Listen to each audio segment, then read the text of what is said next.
Hello friends. Back with me again, Joseph, your host, and welcome back to our channel, where we hear fascinating stories of our saints. Have you ever heard of Walpurgis night? It's often linked with witches and folklore, a night of bonfires and strange happenings. But what if I told you the real story behind this night is about a powerful and saintly woman, a woman whose legacy of faith, healing, and leadership has echoed through centuries? Today, we're uncovering the incredible life of Saint Walpurga, an Anglo-Saxon missionary who defied expectations and left an indelible mark on history. Her story isn't just about ancient times. It's filled with lessons on courage, dedication, and the surprising ways a single life can inspire millions. So, let's peel back the layers of myth and discover the true woman behind the legend. Saint Walpurga was born around the year 710 in a region of Anglo-Saxon England known as Dumnonia, which we now know as Devon. She wasn't just anyone, she was born into nobility.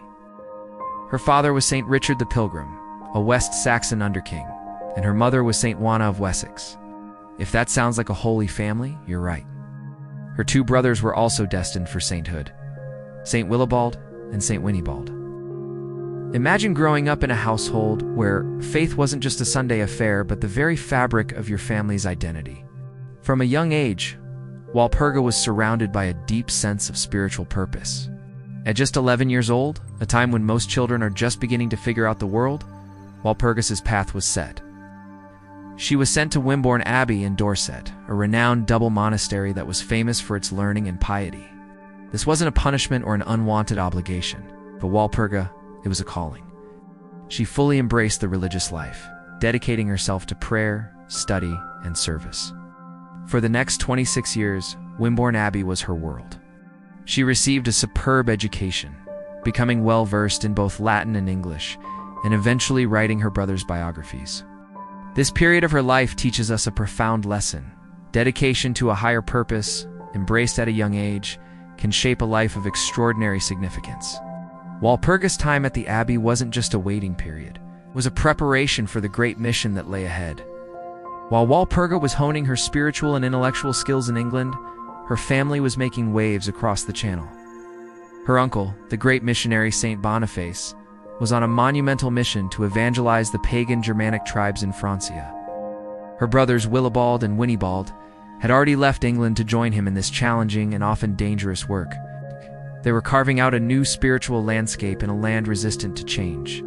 Then the call came. Boniface needed more help, particularly from devout and educated women who could establish monastic communities and guide new converts. He wrote to the abbess of Wimborne, requesting missionaries, and Walpurga, along with several other nuns, answered.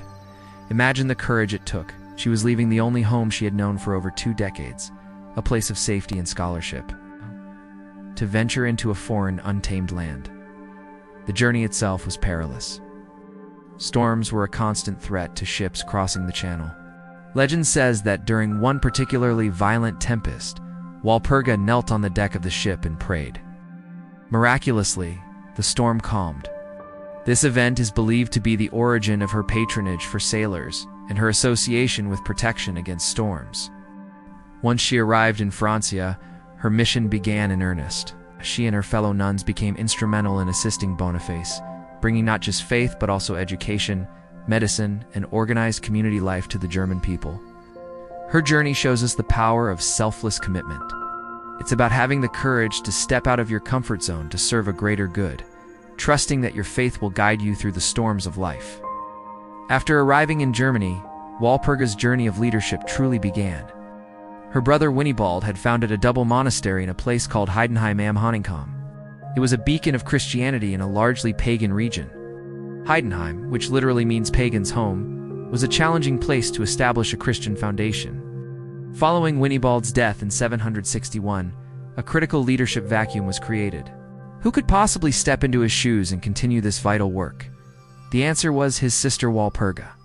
Upon the request of her other brother, Willibald, who was by then the Bishop of Eichstätt, Walpurga took on the role of abbess. She didn't just lead the nuns, she became the head of the entire double monastery, guiding both the men and the women. This was an extraordinary position for a woman in the 8th century. It speaks volumes about her character, her intelligence, and the respect she commanded. Under her guidance, Heidenheim didn't just survive, it flourished. It became a major center of learning, spirituality, and culture for the entire region. She was known for her wisdom, her administrative skills, and her deep spiritual insight. She successfully governed the community for nearly 2 decades, continuing the missionary work her brothers had started and solidifying the Christian faith in the area. Her leadership at Heidenheim teaches a powerful lesson about perseverance and strength. She stepped into a difficult role in a challenging environment and proved that true leadership is about wisdom, dedication, and the ability to inspire and guide a community toward a common purpose. She wasn't just a substitute. She was a formidable leader in her own right. Saint Walpurga lived a long and impactful life, passing away on February 25th in either 777 or 779. She was initially buried at her beloved abbey in Heidenheim. For about a century, her grave remained there, a quiet testament to her life's work. But her story was far from over. On May 1st, around the year 870, her remains were transferred to the Church of the Holy Cross, now the Benedictine Abbey of Saint Walburga in Eichstätt. And this is where the most famous miracle associated with her begins. When her tomb in Eichstätt was opened, it was discovered that her bones were exuding a clear aromatic liquid. This substance, which became known as Saint Walpurga's oil, was collected and found to have miraculous healing properties. From the 9th century to this very day, this oil has continued to flow from her relics, collected every year from October to February. Pilgrims from all over the world have traveled to Eichstätt to obtain this oil, and countless stories of cures from diseases and ailments have been attributed to its use. The phenomenon is seen by the faithful as a sign of her continued intercession and God's grace. This part of her story speaks to the enduring power of faith, suggests that a life lived in sanctity can continue to be a source of healing and hope long after it is ended, reminding us of the potential for divine intervention in our world. The legacy of Saint Walpurga is vast and multifaceted, extending far beyond the walls of the abbey in Eichstätt. Over the centuries, she became a beloved and widely venerated saint, particularly in Germany, England, France, and the Low Countries. Her patronage is diverse, reflecting the many ways her story has touched people's lives. She is invoked as a patroness against rabies or hydrophobia, a connection that likely stems from her association with healing. As we know from the story of her sea voyage, she is also the patron saint of sailors and those caught in storms. Farmers pray to her for the protection of their crops. And then there's the most famous, and perhaps most misunderstood, aspect of her legacy, Walpurgis Night, or Walpurgisnacht. This celebration occurs on the eve of May 1st, the date her relics were moved to Eichstätt. In Germanic folklore, this night was believed to be a time when witches would gather.